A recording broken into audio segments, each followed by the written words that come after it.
Hey everyone, this is Sage with Orca Design and Manufacturing, and today's video is about the setup and use of Barnie. First step in this process is basically connecting to your DSP. In this video, we're using a Pico 8-10 DSP. So we'll open our software and click on Pico 8-10 DSP and click Connect Device.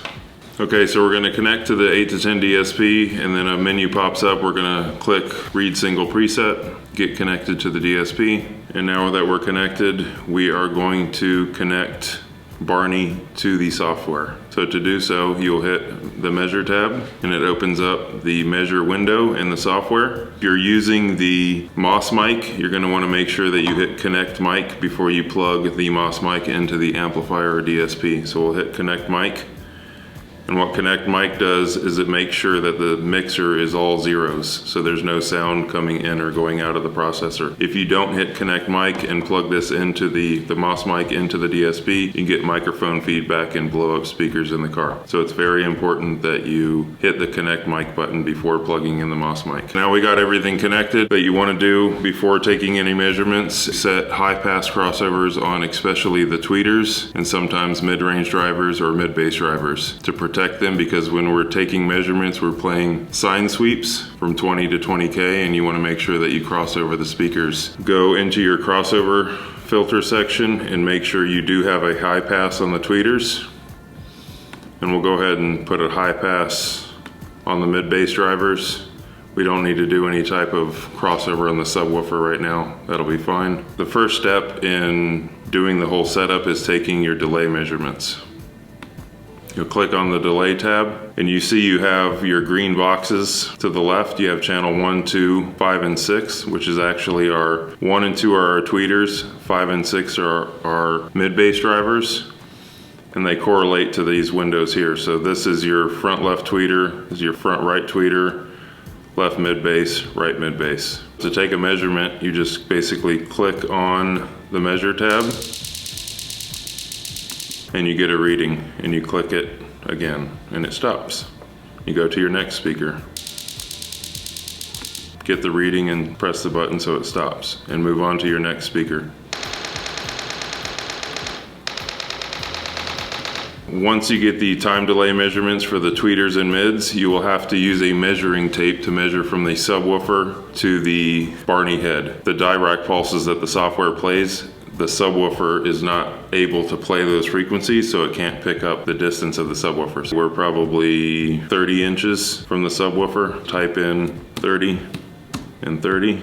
You guys see on the screen, we have distances, we have some delay in milliseconds, and then we have where it says phase gain. You notice the left channels are negative 1.5 and the right channels are negative 1. Reason being is the left speakers are closer to Barnie, so it automatically calculates and turns them down a little bit to make sure they're at the same volume level. Once you get all this stuff, you want to make sure you also send delay. You can also send gain. You see where it says normal right here on the screen. If that's red and it says invert, you want to send phase. It's basically checking the speaker to see if it's in or out of phase. In this case, it's not, so we don't need to send any type of phase information. At this point, we can just send done reset. We go back here, and now you guys can see that we have our delay populated on those channels. Left tweeter, right tweeter, left mid-bass, right mid-bass. And it automatically adjusted levels for us. So at this point, we're gonna check the frequency response of each speaker and put them amongst our target curve. What I do is I'll start with the mid-bass drivers. You have signal generator and measure level. So basically this is your microphone sensitivity. I'm gonna put that at 0 dB. I don't want that boosted because I don't want to pick up any type of noise in the background. And then I'm going to set the signal generator level to negative 25. That's my recommended settings for most situations. At this point, we can hit the RTA button.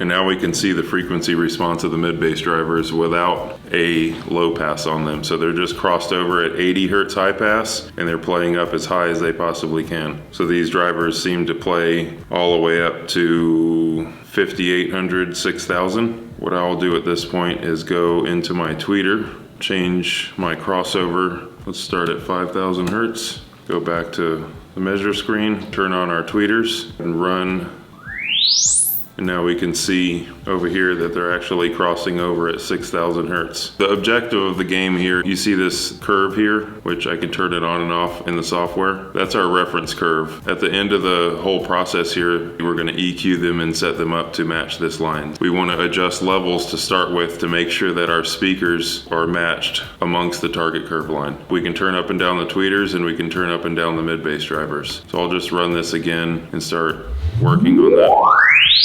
The mid bass is playing all the way out as far as it can, so I'm going to put a 3500 hertz low pass on the mid bass driver and go ahead and run that again.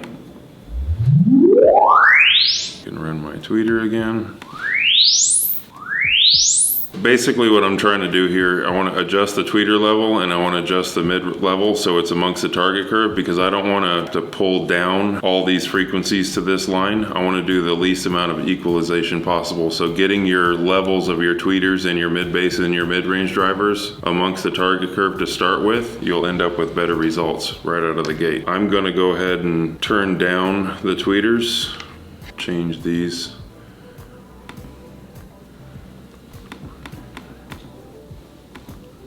Turn the tweeters down, then I'll run the tweeters again.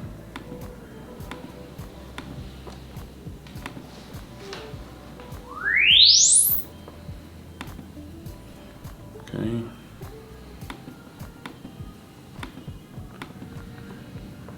Now I'm going to run the mid bass. The crossover point right now is at 4,300 hertz. So if I turn down the mid bass driver, it's actually going to move this crossover point down and get it closer to the 3,500 hertz crossover point. So I'm going to go back to my levels and turn down.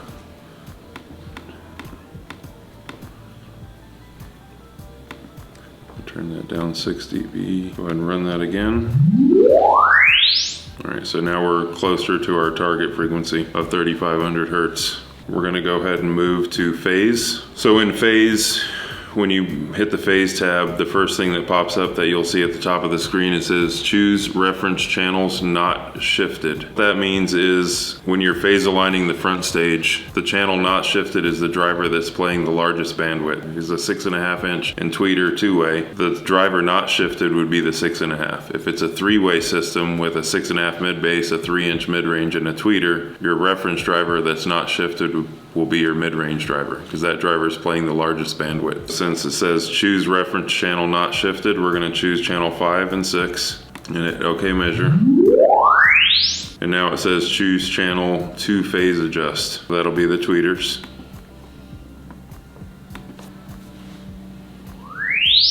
You guys can see right here, it says 3759 is the crossover point. That's close enough to our target crossover point. In the software, you guys see fast, fine, and precision. Normally, you're gonna wanna just use fine. It's a good phase shifts, and it'll give you really close to a target phase response. Press start.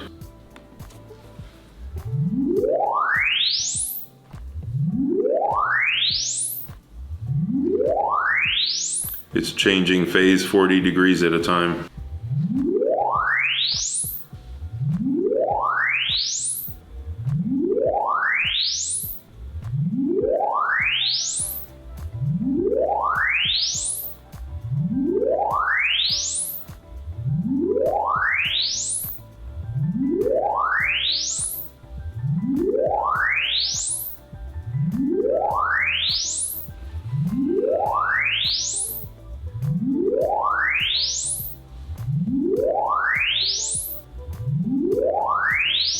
In your phase C box, you see its final phase shift. It says 0 degrees. Let's go back and check. It actually didn't do any type of phase adjustment at all. So I guess I got them lined up very well. So sometimes that happens. There's no phase adjust between the two.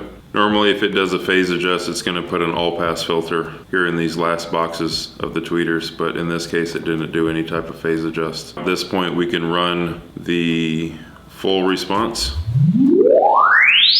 This is the response of our 6.5 inch tweeters with no EQ. We're going to move on to equalization of the front speakers. You can press this auto adjust reference curve which will split the energy on top and below the reference curve line. Sometimes I don't do that. I don't want to try to boost all this low end frequency and boost all this high end frequency. So what I'm going to do is I'm going to actually turn down my reference curve so I have less boost on the top end, and I'm going to pull all this stuff down in the middle to get a better sound without boosting a bunch of stuff. And then we can also see that the response of this system starts rolling off pretty bad at 240 hertz down. So we're not going to actually be able to boost this up a lot in this particular situation. So I'll probably choose to just EQ from 200 to 20K. We'll come out of here, we'll go into the equalizer for the front. And over here on the right hand side it says auto adjust. Enter our range,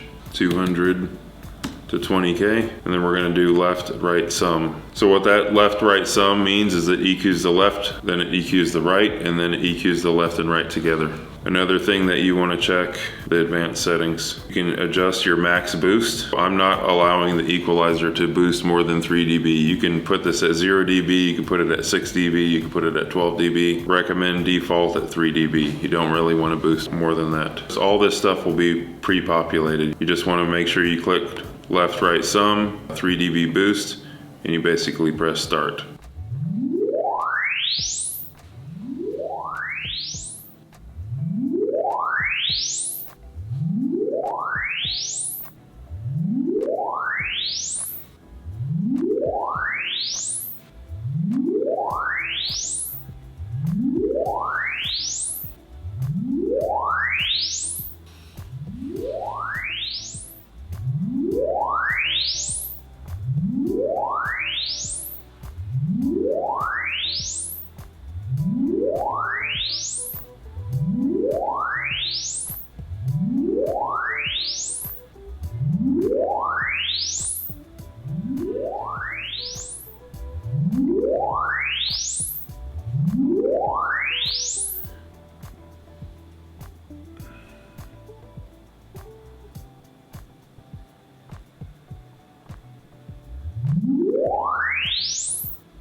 That's our front stage frequency response after the auto EQ. Now we have the front stage done, and now I'm going to go ahead and add the subwoofer into this. Looks like we're going to want our subwoofer to kind of play up high to meet up with this front stage, because this front stage does not play very low. Let's turn on our sub, play the sub up high. You guys see this mouse position? So I can move this mouse around on the screen and it tells me what frequency I'm at. Hopefully I can blend the sub in a little bit high. I want it to at least play up to 125, 150 hertz. So we'll go over here to the subwoofer, do a crossover slope of 125. Put it to 18 dB Butterworth and hit RTA.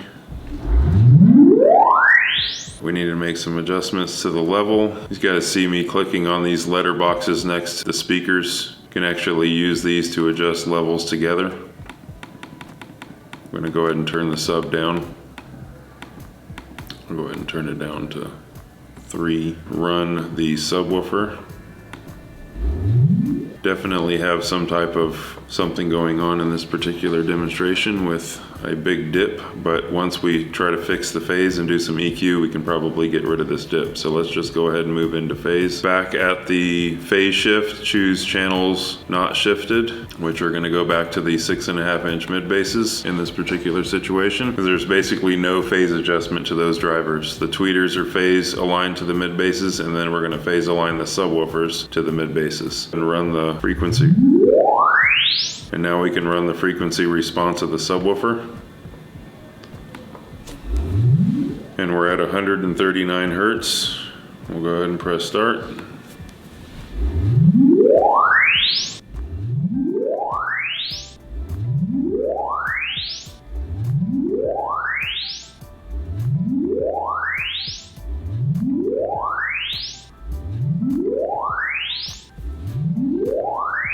You guys can see right here the final phase shift on the sub was 125 degrees. We can go and look at the sub, and it added a 72 hertz first order all pass to the subwoofer to fix the phase at the crossover point. And run our full frequency response.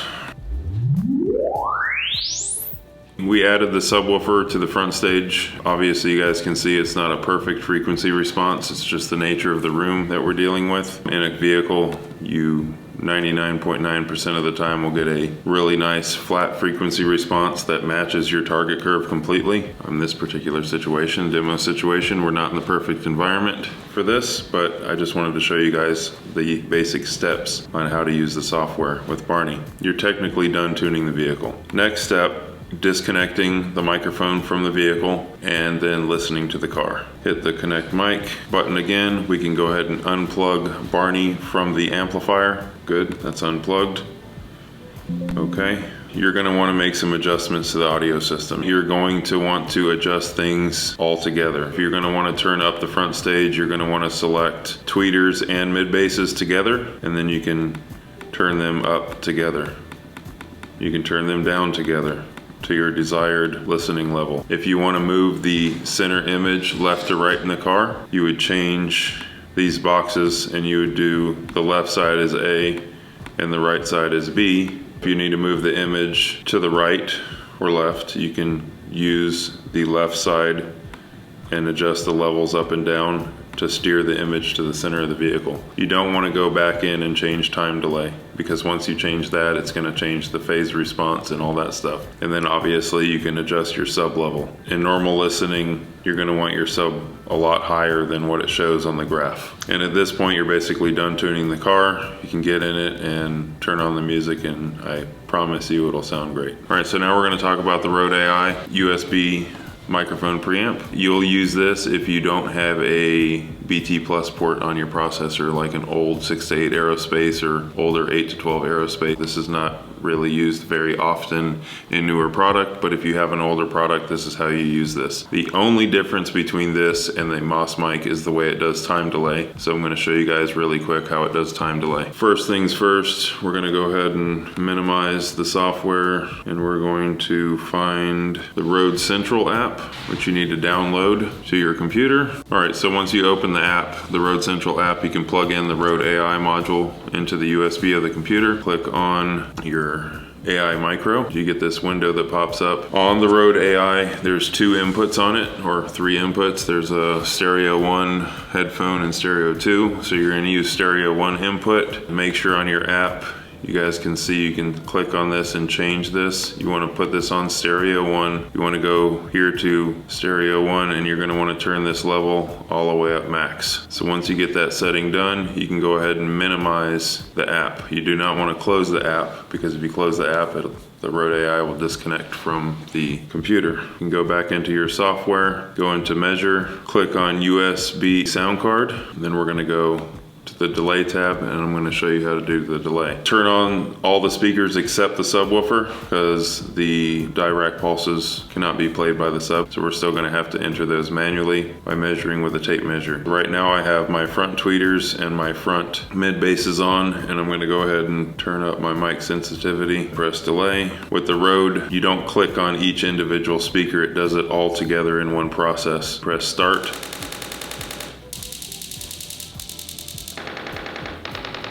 Everything's good. Press OK, go on. And now you have all your values. Enter the distance of the subwoofer. Once we get all these measurements, you have 3 options to send to the DSP. We have delay, we have gain, and we have phase. As you guys can see here, it's saying that the tweeters are inverted, and we have some level differences. So the tweeters are at -0.5, the mid basses are at 0, and the subs are at -0.5. Send all this information by clicking these 3 check boxes. So we'll hit calc values and send to DSP, and then done reset, and go over here, and it populates the delay levels, and it also changed the phase of the tweeters automatically for us. Everything else with the Rade AI, the works exactly the same. Thank you for watching.